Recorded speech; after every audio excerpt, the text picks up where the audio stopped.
Bonjour à tous, je suis Dominique Libaud et donc directeur de l'EN3S et je suis très heureux de vous accueillir dans ce quatrième volet des séminaires d'études consacrés à la mobilité des travailleurs en Europe. Et ce séminaire va être consacré aux évolutions des contrôles administratifs et juridictionnels.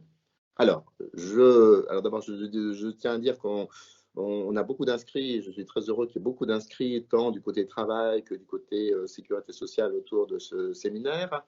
Je rappelle que donc, ce cycle de séminaires a été monté entre le N3S et le CLEIS, avec beaucoup de partenaires que je remercierai à nouveau à la fin, mais notamment le CLEIS, évidemment, la COS, la DGT, et puis des juristes qui nous ont accompagnés tout au long, dont Antoine Lioncan et Anne-Sophie Ginon notamment.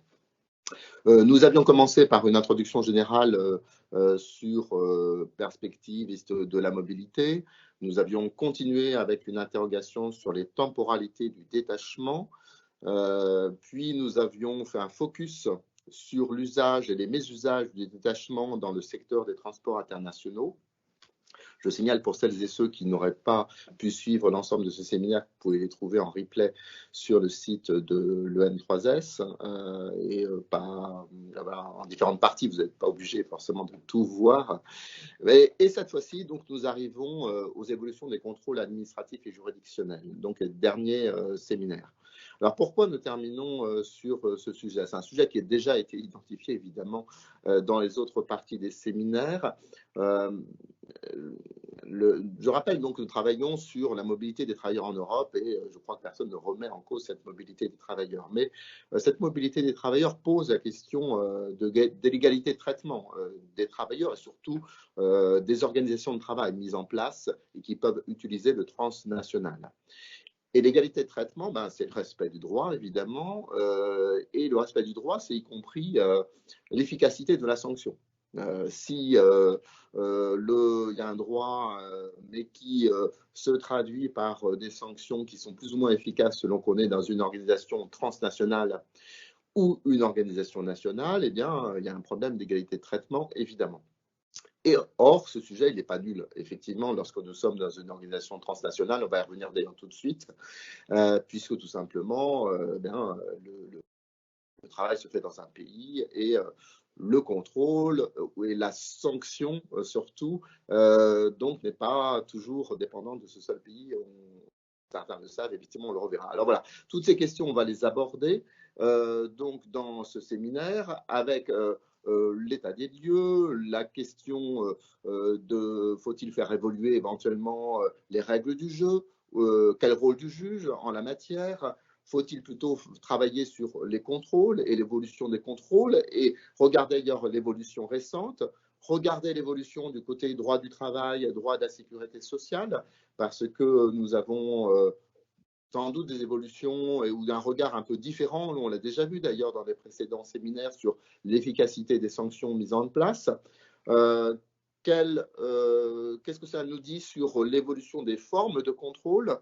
Faut-il les faire évoluer? Faut-il, par exemple, mieux travailler ensemble? Et on aura aussi un regard sur ce travail en commun. Voilà, enfin, toutes ces questions-là, nous allons les aborder dans ce séminaire. Alors, nous allons avoir tout de suite une intervention de Marie-Cécile Amogelat, maître de conférence à l'Université Toulouse 1, sur comment lutter contre la fraude sociale transnationale pour protéger les droits des travailleurs mobiles, une introduction sur justement ce sujet du transnational et de la lutte contre la fraude.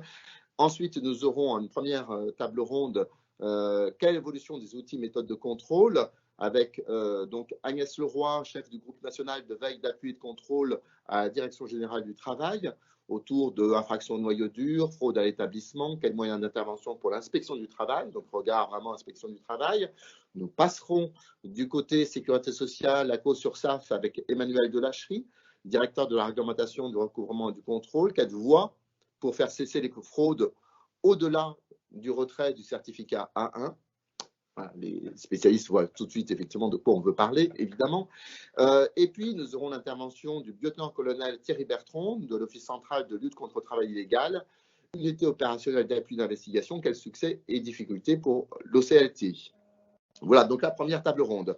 Je signale que vous pouvez évidemment poser des questions alors, sur le chat et que nous prendrons les questions à l'issue de cette première table ronde sur la première table ronde. Ensuite, quel levier d'action juridictionnelle avec la question du salarié, l'oublié des procédures juridictionnelles, et nous aurons Anne Beria, nous avons la chance d'avoir Anne Beria, avocate générale à la Cour de cassation.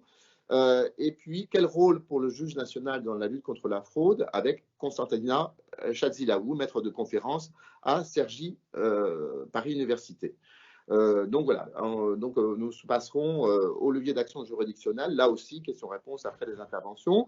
Si on a le temps, une petite pause, et ensuite les voies de progrès de la coopération entre institutions, avec notamment l'expérience Eurodétachement, la voie du dialogue entre acteurs européens, avec Daniel Xiro, responsable du pôle partenariat, et Justine Bassic, responsable de projet à l'Institut national du travail, de l'emploi et de la formation professionnelle. Et puis, bien sûr, aussi l'Autorité européenne du travail, de l'installation au projet concret avec François Brianceau, officier de Liaison France. Voilà.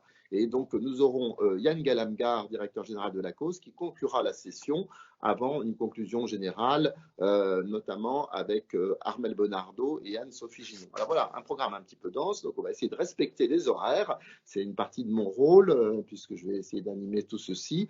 Et donc, je passe tout de suite la parole à Marie-Cécile Amogelat pour une introduction sur la lutte contre la fraude sociale transnationale. À vous.